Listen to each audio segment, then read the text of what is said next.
नमस्कार, मैं सैयद अख्तर श्री अरविंदो सोसाइटी की ओर से आपका बहुत बहुत स्वागत और अभिनंदन करता हूं। हम आज शिक्षा में शून्य निवेश नवाचार कार्यक्रम ZIIEI द्वारा संकलित एक रोचक और अभिनव नवाचार के बारे में आपको बताएंगे।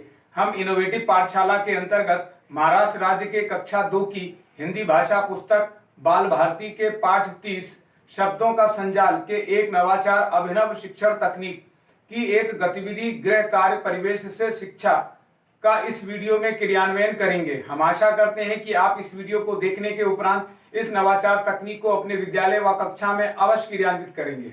इस पाठ को ZIIEI के कई नवाचार गतिविधियों से पढ़ाया जा सकता है, परंतु आज हम इसे गृह कार्य से समझेंगे। इस पाठ का सबसे पहले सारांश समझते हैं। प्रस्तुत पाठ शब्दों का संजाल में बच्चों को स्क्रैबल के माध्यम से वर्ण, ध्वनि, शब्द, वाक्य बनाने, पढ़ने और बताने का तरीका बताया गया है। इसमें अनुस्वार मात्रा का प्रयोग किया गया है। इस नवाचार की नवीनता यह है कि इसमें पाठ की संकल्पना से जुड़े वातावरण का अनुभव करके छात्रों से गृह कार्य कराया जाता है, जिसमें पढ़ाई गई अवधारणा को मौजूदा माहौल से जोड़ते हुए छात्रों में बेहतर समझ विकसित की जा सकती है और साथ ही गृह कार्य की उपयोगिता को भी बताया जाता है।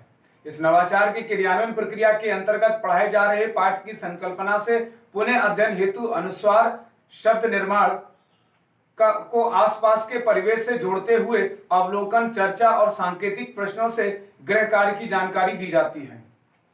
इस नवाचार की क्रियान्वयन अवधि 20 मिनट है।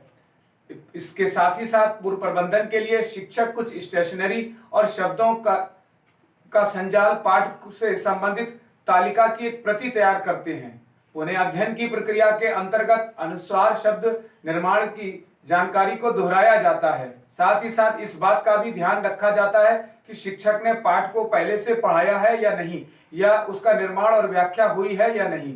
साथ ही साथ छात्रों को कुछ निर्देश भी दिए जाते हैं, जैसे छात्र घर पर माता पिता के सहयोग से घर के आसपास की वस्तुओं के नाम की सूची तैयार करेंगे। बताई गई सूची में अनुस्वार मात्रा वाले शब्दों की तालिका लिख कर लाई जाएगी। शिक्षक सभी छात्रों को तालिका की एक प्रति देते हैं, जिसे वे अभिभावकों के सहयोग से भरकर लिख कर लाते हैं। इस तालिका में विद्यार्थी का नाम होता है, क्रम संख्या होती है, अनुस्वार मात्रा वाले शब्द लिखे होते हैं और उनका प्रयोग व उपयोग बताया जाता है।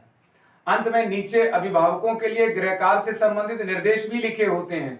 सभी छात्र इसे सावधानी पूर्वक घर ले जाकर अभिभावकों को देते हैं और बताते हैं कि अगले दिन तालिका से संबंधित सूचनाओं के आधार पर ही कक्षा में अनुस्वार वाले शब्दों से पाठ का पुनर्अध्ययन कराया जाएगा।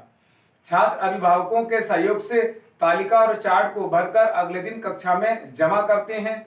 इस प्रकार शिक्षक निष्कर्ष रूप में ये बताते हैं कि किस प्रकार इस गतिविधि से छात्रों में उत्तरदायित्व की भावना का विकास होता है। साथ ही साथ निर्देशों का पालन करने से उनमें नैतिकता का विकास होता है। अभिभावकों के सहयोग से छात्र गृह कार्य परिवेश की व्यवहारिकता से आसपास की समझ विकसित करते हैं। अभिनव शिक्षण तकनीक के अंतर्गत गृह कार्य को करने की तकनीक को समझते हैं। भ्रमण, अवलोकन और अनुभव के आधार पर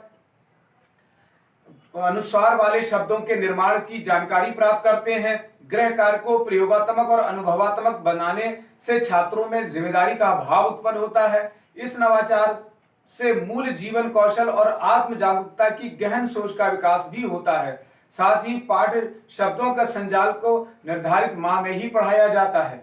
यह नवाचार NCF 2005 के उद्देश्यों की पूर्ति भी करता है। साथ ही साथ यह नवाचार PRT अनुपात का भी ध्यान रखता है। इस नवाचार में विशेष आवश्यकता वाले बालकों का ध्यान रखा गया है और यह नवाचार वास्तव में एक अभिनव नवाचार है। यह नवाचार आपको कैसा लगा? हम ऐसे कई दिलचस्प नवाचार आपके लिए लाते रहेंगे। आपसे अनुरोध है कि आप हमारा YouTube चैनल सब्सक्राइब जरूर करें। अगर इस वीडियो को आप Facebook पर देख रहे हैं तो हमारा Facebook पेज लाइक करना न भूलें। नीचे दिए गए लिंक पर जाकर इनोवेटिव पाठशाला ऐप को भी डाउनलोड कर सकते हैं। इस वीडियो को देखने और लाइक करने के लिए आपका बहुत बहुत धन्यवाद।